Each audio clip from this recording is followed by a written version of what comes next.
दोस्तों, ये देवानंद की बतौर निर्देशक पहली फिल्म थी।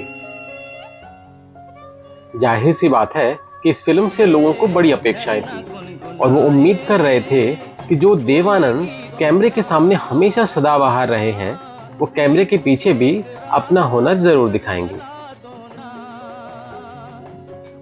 पर हुआ इसका ठीक उलट।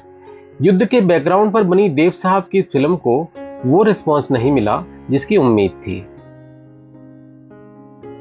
इस फिल्म में नायक के पल पल बदलते मिजाज और उसके अलग अलग अवतारों के साथ दर्शक एडजस्ट नहीं कर पाए। ऐसे वक्त में फिल्म का कालजयी और कर्णप्रिय गीत संगीत फिल्म के लिए तारणहार साबित हुआ, जिसने इस फिल्म की डूबती नैया को सहारा दिया। इस फिल्म के गीत काफी पॉपुलर हुए, जो आज भी क्लासिक माने जाते हैं, जैसे फूलों के रंग से, रंगीला रे, शोखियों में घोला जाए, प्रेम के पुजारी इत्यादि।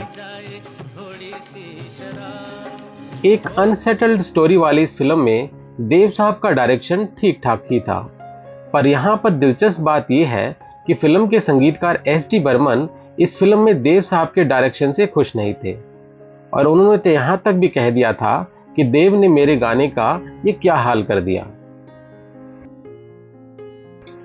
तो दोस्तों, क्या था ये पूरा माजरा?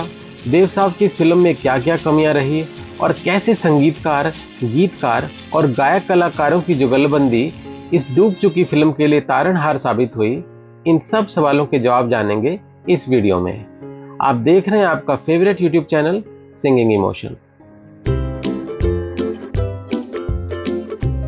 दोस्तों, 1970 में देवानंद साहब की बतौर निर्देशक पहली फिल्म रिलीज हुई। ये फिल्म थी प्रेम पुजारी, जिसमें देवानंद के साथ साथ वहीदा रहमान, जहीदा और शत्रुघ्न सिन्हा ने भी एक महत्वपूर्ण रोल निभाया था। ये फिल्म ऐसे वक्त पर रिलीज हुई जब भारत चीन और पाकिस्तान के साथ दो युद्ध झेल चुका था और ऐसे हालात में युद्ध के बैकग्राउंड पर बनी देव साहब की फिल्म काफी खराब कंडीशन में थी, क्योंकि इस फिल्म के लिए सरकारी मंजूरी लेने में बहुत समय बर्बाद हो गया था और इसके चलते इस फिल्म को बनने में 2 साल से भी अधिक का समय लग गया था। देवानंद साहब ने अपने डायरेक्शन की पहली फिल्म के प्रचार के लिए हर संभव कोशिश की और मार्केटिंग में म्यूजिक कंपनी एचएमवी को भी शामिल किया, पर फिल्म की अनसेटल्ड कहानी दर्शकों के गले नहीं उतरी। फिल्म के पहले हिस्से में हीरो एक ऐसा फौजी है जिसे युद्ध और हिंसा से नफरत है, जबकि फिल्म के दूसरे हिस्से में वो एक जासूस के अवतार में नजर आता है और फिर अंत में वो पूरी दुश्मन सेना से अकेले ही निपटने को तैयार दिखता है। जहां तक फिल्म के डायरेक्शन की बात है, तो देव साहब ने ठीक ठाक ही काम किया था, क्योंकि उनकी फिल्म 3 देवियां और गाइड में भी उनका काफी इन्वॉल्वमेंट रहा था, तो इसलिए उन्हें डायरेक्शन का तजुर्बा पहले से था। देश के अलग अलग भागों में विभिन्न कारणों से नकारी जा रही इस फिल्म को अगर संगीतकार सचिन देव बर्मन, गायक किशोर कुमार और लता मंगेशकर और गीतकार नीरज का सहारा न होता, तो आज ये फिल्म देव साहब के सुनहरे करियर पर एक फ्लॉप फिल्म के धब्बे की तरह याद की जाती। लेकिन फिल्म के मधुर गीत संगीत के चलते आज ये फिल्म देव साहब की क्लासिक फिल्मों में शामिल है। यूं तो इस फिल्म के लगभग सभी गीत सुपरहिट थे, पर गीतकार नीरज, सचिन दा और किशोर दा की जुगलबंदी से इस फिल्म के एक खास गीत की रचना हुई, जो कि आज भी एक मास्टरपीस है।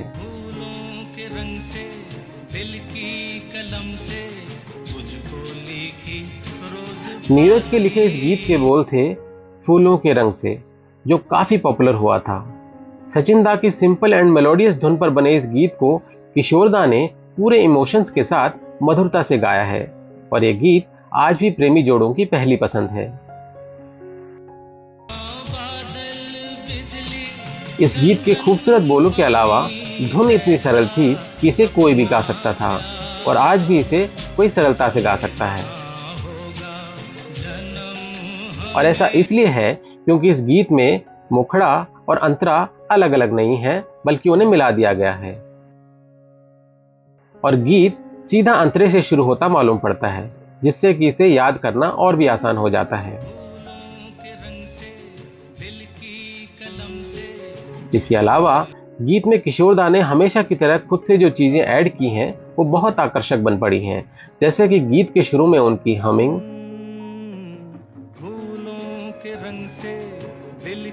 और कुछ खास शब्दों जैसे कि तेरा मेरा प्यार और कई कई बार, उन पर किशोरदा का अलग से स्ट्रेस देना इस गीत को और भी खूबसूरत बना देता है।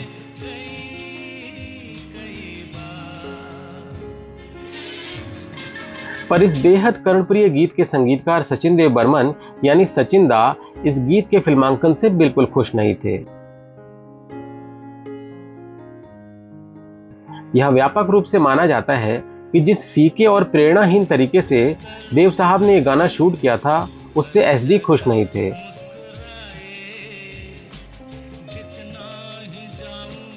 और उन्होंने इस गीत को लेकर अपनी टीम से शिकायत भरे लहजे में कहा था कि देखो देव ने मेरे गाने का क्या हाल कर दिया। दोस्तों, इस गीत का फिल्मांकन देखकर दादा बर्मन की बात कुछ हद तक सही भी लगती है, क्योंकि बर्मन दादा की जादुई धुन और नीरज के हसीन बोलों को किशोरदा ने जिस खूबसूरती से गाया है, स्पष्ट रूप से उसका फिल्मांकन इससे बेहतर हो सकता था।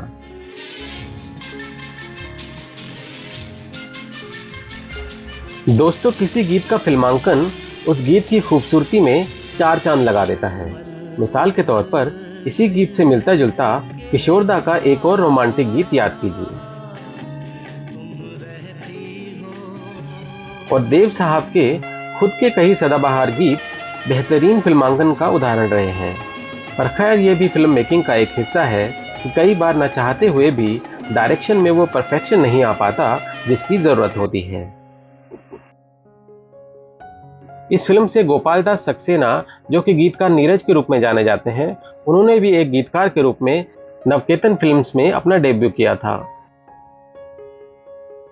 दरअसल गीतकार शैलेंद्र के असामयिक निधन के बाद देव साहब को नए गीतकार की तलाश थी और ऐसे वक्त में नीरज ने उन्हें संपर्क किया, जिनसे वो बहुत पहले एक मुशायरे में मिले थे। और इस तरह प्रेम पुजारी फिल्म से नीरज नवकेतन कैंप का हिस्सा बन गए और आगे चलकर उन्होंने गैम्बलर और तेरे मेरे सपने जैसी फिल्मों में भी देव साहब के लिए गीत लिखे हैं। प्रेम पुजारी फिल्म में नीरज के लिखे गीतों, खासकर फूलों के रंग से, शोखियों में घोला जाए और रंगीला रे में उनकी शुद्ध हिंदी और उर्दू की काफी सराहना हुई थी।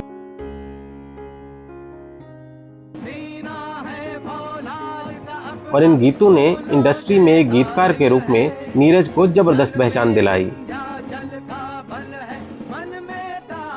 इस फिल्म में लता जी का बेहद खूबसूरती से गाया एक गीत रंगीला रे काफी पॉपुलर हुआ था।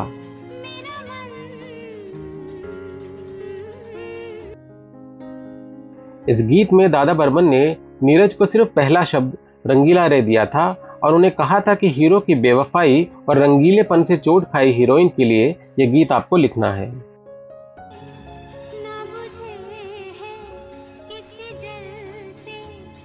और यह गीत नीरज जी ने एक ही रात में तैयार कर लिया था और इसे देखकर बर्मन दादा काफी खुश हो गए थे कि इतनी मुश्किल सिचुएशन देने के बावजूद इतने कम समय में भी नीरज जी ने कैसे ये गीत तैयार कर लिया।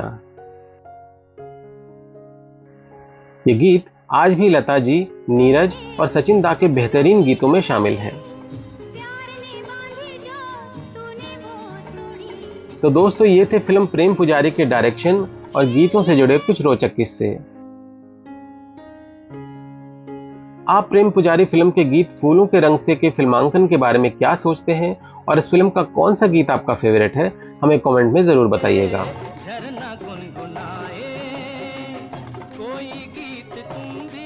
और आज का वीडियो आपको पसंद आया हो तो इसे लाइक, शेयर और कमेंट कीजिएगा।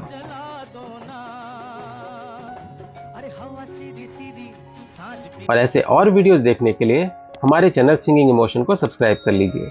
जल्दी ही मिलते हैं एक और नए वीडियो के साथ। तब तक अपना बहुत बहुत ख्याल रखिएगा। Thank you for watching.